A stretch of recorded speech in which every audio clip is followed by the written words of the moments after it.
por que dividir de Mato Grosso.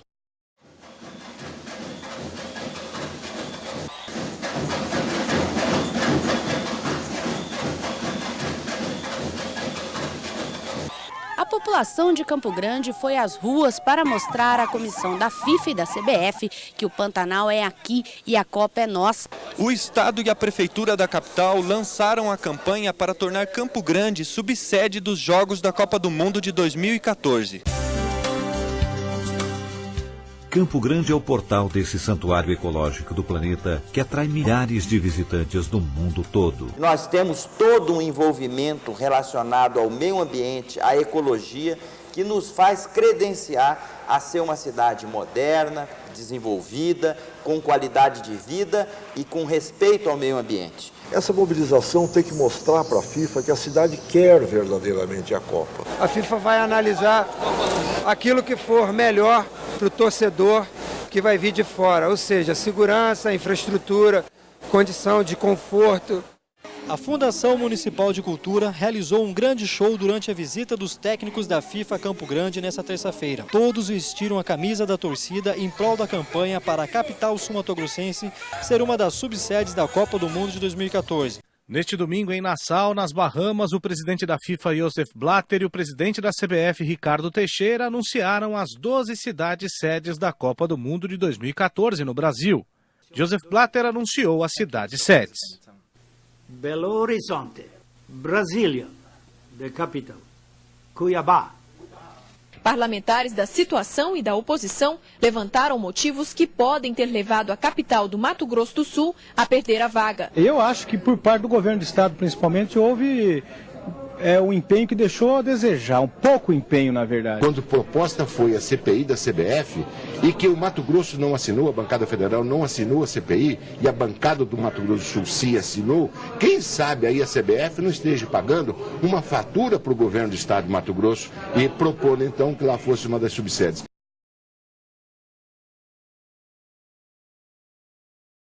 Quem teve mais jogo de cintura para entrar nessa, jogo político, né, levou para si. E aí vira uma chiadeira, né? A sede da Copa do Mundo em Cuiabá se pareceu muito, né, com a mudança de trajeto da ferrovia, vamos dizer assim. A ferrovia ia para Cuiabá. E ela, por uma questão estratégica, ela vem para Corumbá. Há vários movimentos, vários conflitos aqui no sul de Mato Grosso, mas não tem um caráter de divisão, né? Talvez um movimento de contestar o posicionamento político de Cuiabá. No Mato Grosso do Sul, acho que o que funcionou muito foi o componente mesmo ideológico, que foi trabalhado pelos grupos que, de uma certa forma, defendiam tradicionalmente o divisionismo, né? O que leva muita gente a fazer o discurso dominante, né? Que é o discurso do Mato Grosso nos deixava em segundo plano, tínhamos que viajar até Cuiabá para fazer um registro de nascimento, qualquer coisa do gênero. Com a Revolução de 1932, a gente já vê o surgimento de um sentimento de divisão, um sentimento de romper com o governo de Cuiabá. Em 1932, já ocorre a formação da própria Liga Sul-Mato-Grossense, uma liga formada por uma elite que ansiava o domínio político, que muitas vezes era confrontada com Cuiabá. Não havia um espaço. E talvez 32 tenha esse marco, né? Principalmente a divulgação para o sul de Mato Grosso dessa revolução e a oportunidade da divisão, da criação de um novo estado, traz esse sentimento, né? Um novo estado, um estado que não é atrelado mais ao poder público de Cuiabá. O fato é que você tem, né, uma relação de Campo Grande com São Paulo, os grandes centros do país nesse período aí, que vão projetar Campo Grande como uma cidade importante dentro do estado de Mato Grosso. E claro, Campo Grande já tem um atrativo, que é a própria Estrada de Ferro Noroeste. Já, né, a partir da década de 20, o comando militar é transferido para Campo Grande, né? Então há essa nova forma de pensar essa cidade. Ela começa a centralizar, inclusive, a própria produção, ela começa a centralizar o transporte dos produtos daqui do sul do antigo Mato Grosso. E passa a ser também um elemento de recepção daquilo que o trem traz, que não é só carga, né? São pessoas e ideias, não é?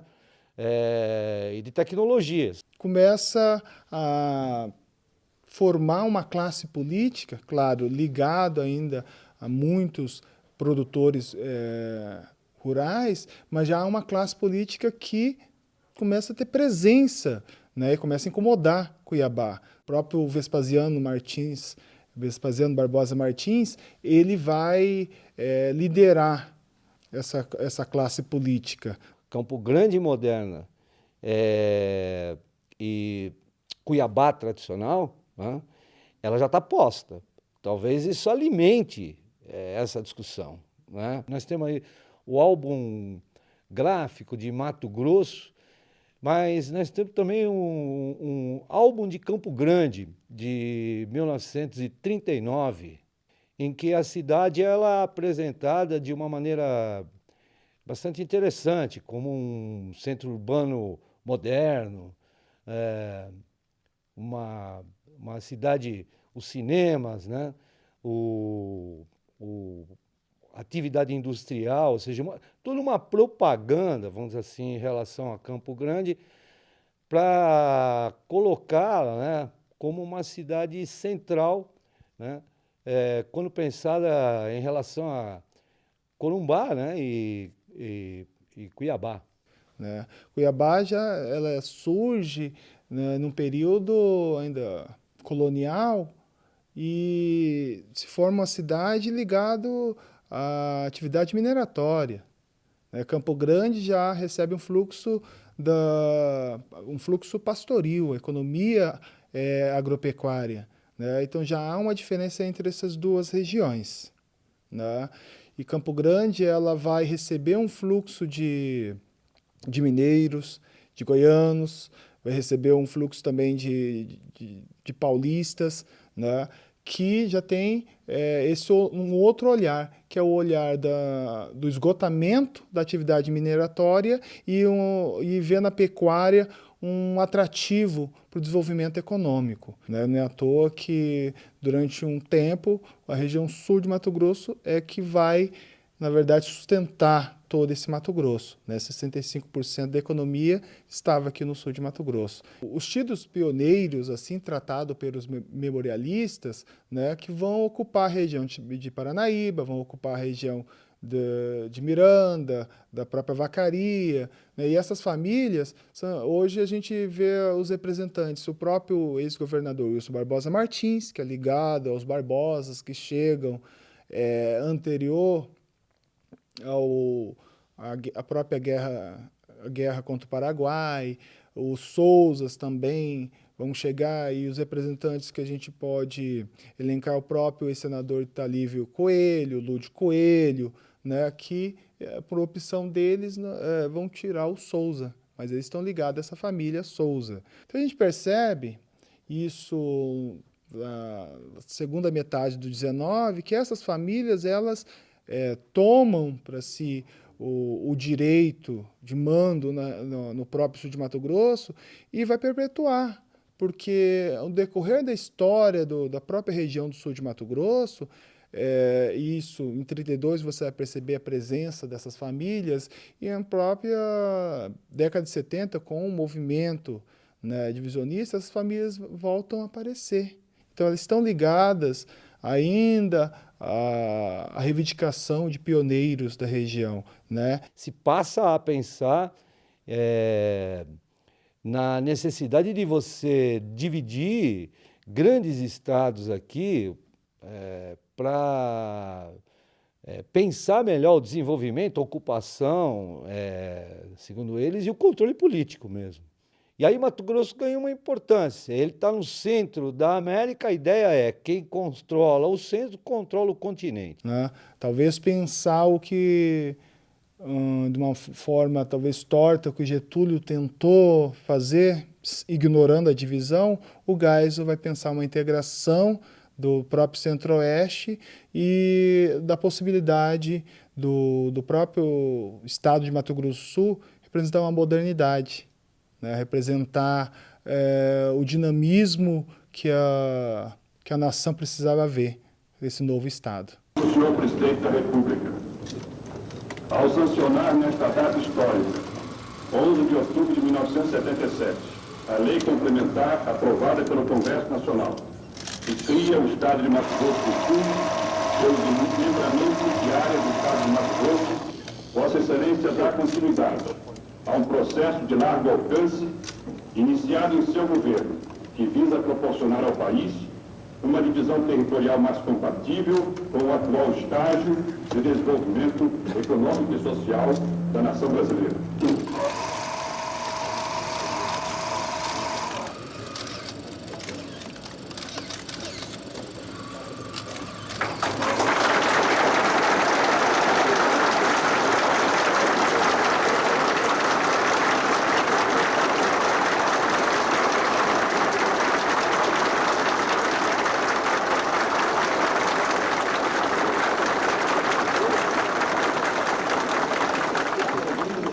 Sancionar a lei complementar votada pelo Congresso Nacional, nós ultimamos uma etapa, sobretudo etapa do ponto de vista legal, para a criação do Estado de Mato Grosso do Sul. A partir de hoje, teremos que iniciar uma longa tarefa para, com base nesse dispositivo legal, dar-nos efetiva existência ao novo Estado. O Estado ele faz parte desse projeto de modernização conservadora que os militares propunham, dividir isso, modernizar essa região do interior, né? Mas uma modernização conservadora, sem a participação popular, né?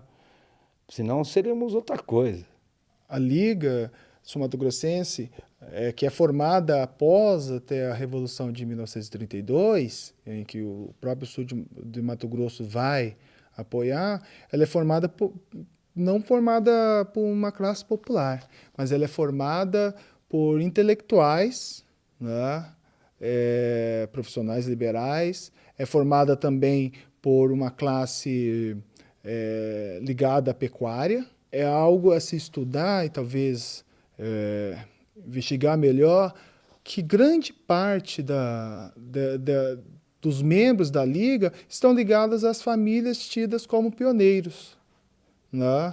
Então, não há um envolvimento da população. Na verdade, quando se fala houve uma participação popular, na verdade, a população ela recebe essa notícia. Ninguém absolutamente ninguém, no sul ou no norte, influiu na divisão do Estado. Foi feita só porque o general Geisel quis. Só, exclusivamente só. Na minha opinião, foi exclusivamente a vontade dos militares. Não teve pressão, nós não tivemos pressão mais pela divisão aqui. Ela veio de lá para cá. Todo o histórico dessa divisão foi tomado de forma emocional. Foi uma maneira muito própria do presidente com forças extraordinárias de poder. Mas a Liga ela tem uma grande importância, talvez, na divulgação qual que era a proposta, né? Quais eram os ensejos da população de Mato Grosso do Sul. Ela se autodenomina representante de toda a população, mas a população em si ela não participa, né, ativamente. Então o Correio do Estado ele vai ter esse papel de divulgar a população, vai transmitir essa mensagem e aí talvez dar o caráter que muitos colocam como popular, né, dessa presença da imprensa. Eu entendo que é uma apropriação, e esse discurso, né, é o que vai se impor. Né?